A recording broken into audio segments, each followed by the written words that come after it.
month that was December 2011. What did 2011 mean to you? In this month, we explore the important events that happened in December. December 2011. The year was ending the way it had begun, with war, with grief, with questions no one could answer. On December 18th, the last American combat troops crossed the border from Iraq into Kuwait. 9 years, 4,487 American soldiers dead, over 100,000 Iraqi civilians gone. The war was over, officially. But wars do not end with paperwork. The convoys rolled through the desert in darkness. Humvees and trucks carrying soldiers who had seen things they would never speak about.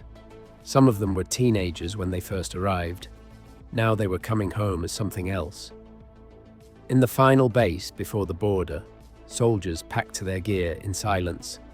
They stripped the walls. They burned the trash. They left nothing behind except the shadows of what had happened there. President Obama had promised to end the war. He kept that promise. But the cost was already paid. In blood, in trauma, in futures that would never arrive. The Iraqi people watched the Americans leave. Some felt relief, some felt fear. The country was fractured. Militias still controlled the streets. Bombs still went off in markets. The Americans were gone, but the violence was not. Back in the United States, the troops came home to parades and flags and thank yous from strangers. But many of them could not sleep.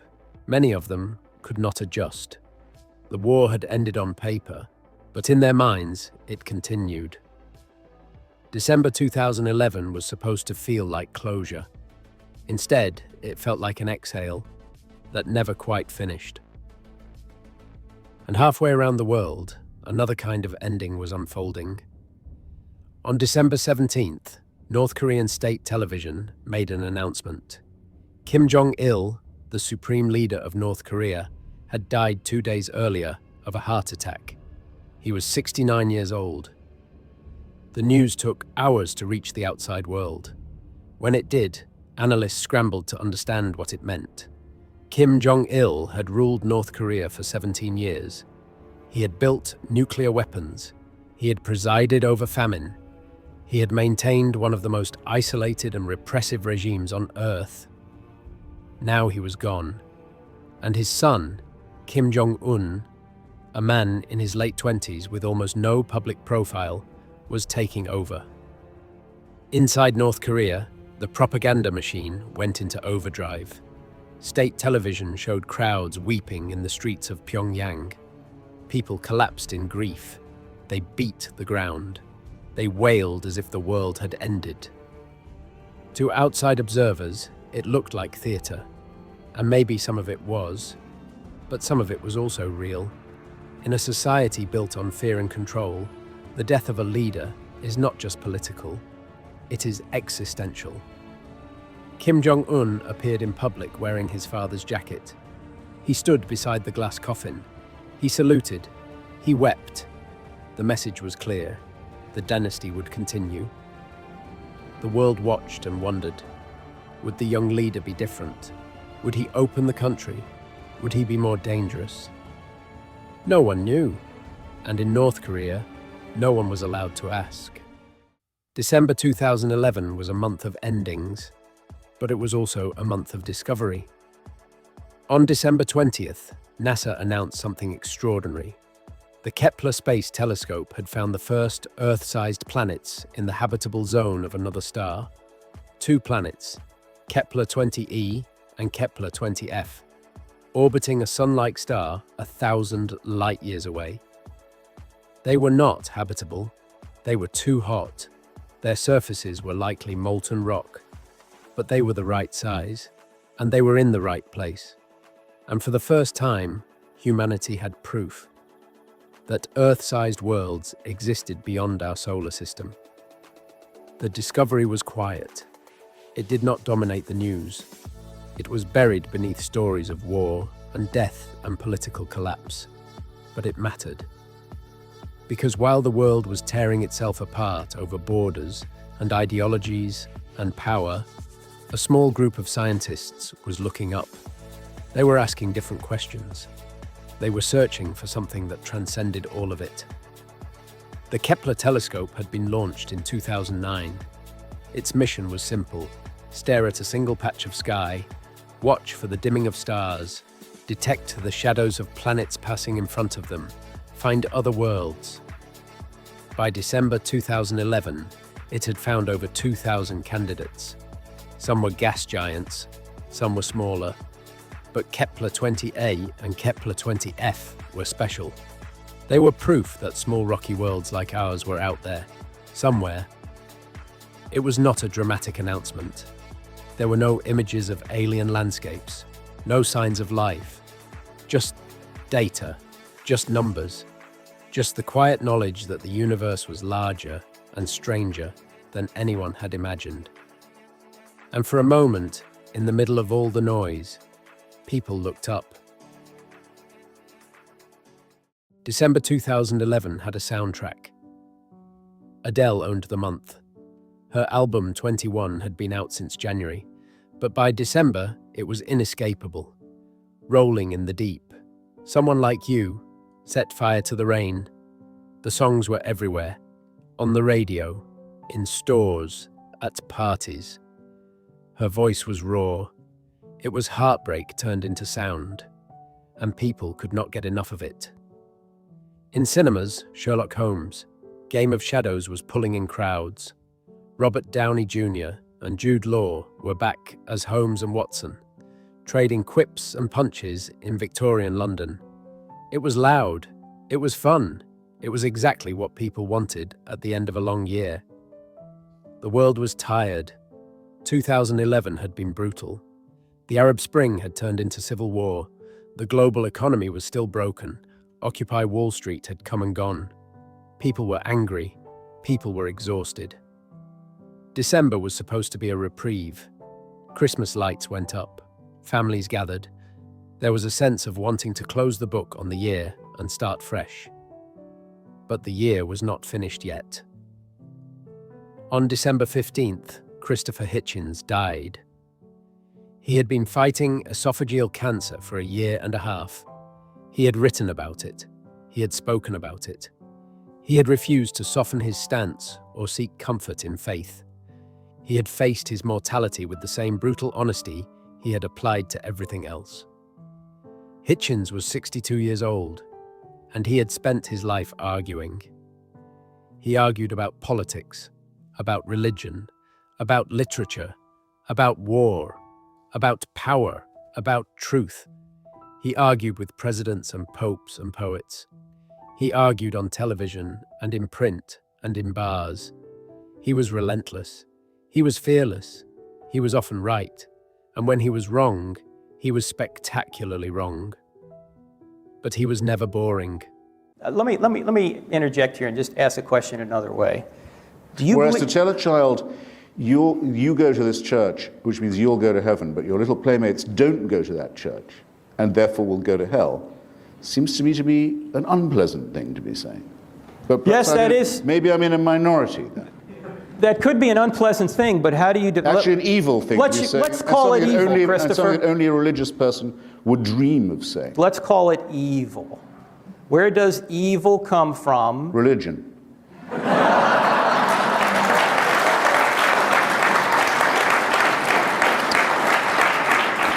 To answer your next... Hitchens believed in the power of words.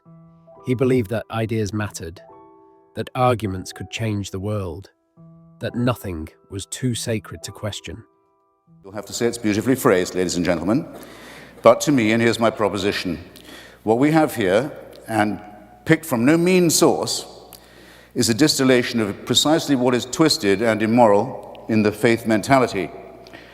Its essential fanaticism, its consideration of the human being as raw material, and its fantasy of purity.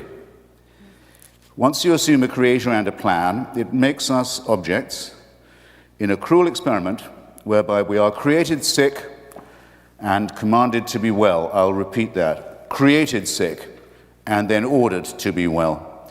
And over us to supervise this is installed a celestial dictatorship, a kind of divine North Korea. Greedy, exigent, I would say more than exigent, greedy for uncritical praise from dawn till dusk, and swift to punish the original sins with which it so tenderly gifted us in the very first place. He was one of the most prominent atheists of his generation. He called religion a poison. He said it corrupted everything it touched. He debated priests and rabbis and imams. He took on Mother Teresa. He took on the Pope. He took on anyone who claimed moral authority without evidence. And he did it with wit. Staying in Africa, I think it will one day be admitted with shame that it might have been in error to say that AIDS is bad as a disease, very bad, but not quite as bad as condoms are bad, or not as immoral in the same way.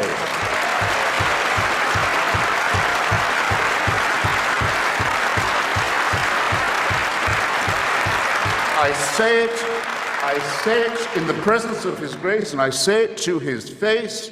The preachings of His church are responsible for the death and suffering and misery of millions of His brother and sister Africans, and He should apologize for it. He should show some shame.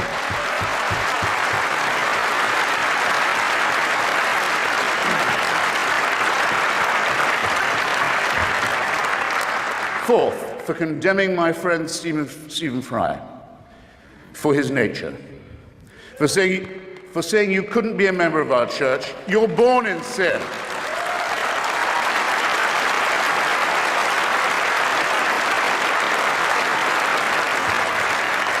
There's a revolting piece of casuistry that's sometimes offered on this point. Yeah, we hate the sin only. We love the sinner.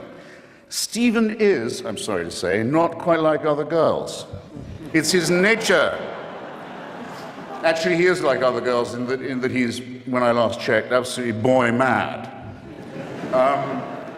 He's not being condemned for what he does, he's being condemned for what he is. You're a child made in the image of God. Oh no, you're not. You're a faggot. And you can't join our church and you can't go to heaven. This is disgraceful. It's inhuman. It's obscene. And it comes from a clutch of hysterical, sinister virgins who've already betrayed their charge in the children of their own church. For shame, for shame.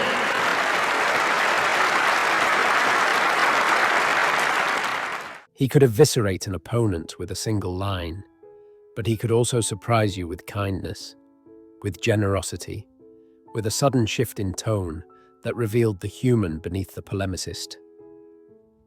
Towards the tail of the last question, I asked the lady from the Sydney Institute whether these institutions you're talking about... I'm Anne. Well, I don't know you well enough yet. I'll just introduce myself. Perhaps we'll be more bonded by the end of the... Some would say not much of a lady. We'll be more intimate by the end None of the... None of us would say that. Well, I know people who would. It's just not the way I was brought up. Perhaps by the end of the show we'll be more intimate. Well, I asked her about... Because she wasn't content just to say religious people volunteer for charity, as if that was news to anybody. But she had to couple it with a smear against Fabianism and social democracy. Now, as a matter of fact... Well, they weren't there, Christopher. That's all I was saying. I'm so sorry to say that without the efforts of Fabianism... But you're good at smears. The efforts of Fabianism... What's wrong with the smear? I don't... I'll get to the end of this sentence if it kills you.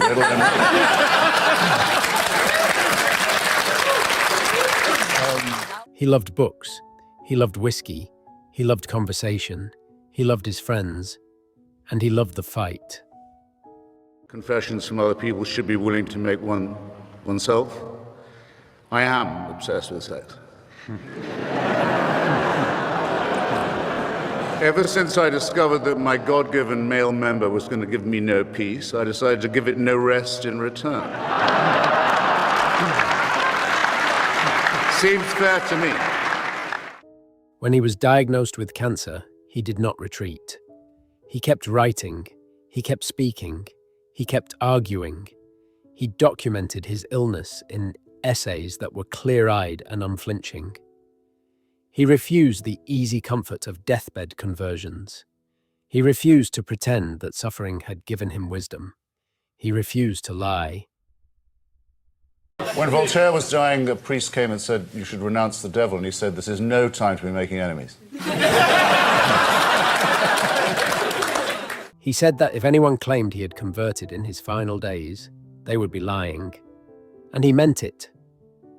Christopher Hitchens died on December 15th, 2011, and the world of ideas became a little quieter.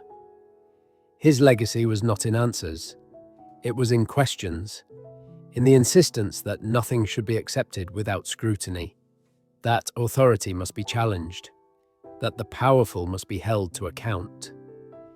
He was not always kind, he was not always fair, but he was always honest. And in a world that often preferred comfortable lies, that was worth something. December 2011 was a month of endings. The Iraq War ended, a dictatorship changed hands, a voice went silent. But it was also a month of discovery, of new worlds in distant skies, of songs that made people feel less alone, of the quiet persistence of life continuing despite everything. Somewhere in December 2011, a baby was born. Somewhere, two people fell in love. Somewhere, someone opened a book and had their mind changed by an argument they had never considered before. Life continued, as it always does, even when the world is ending, even when the powerful fall, even when the voices we relied on go quiet. December 2011 was the end of a year, but it was also the middle of something larger.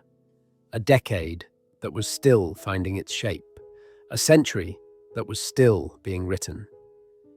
And in the silence, left behind by those who were gone, new voices were already rising. The argument continues.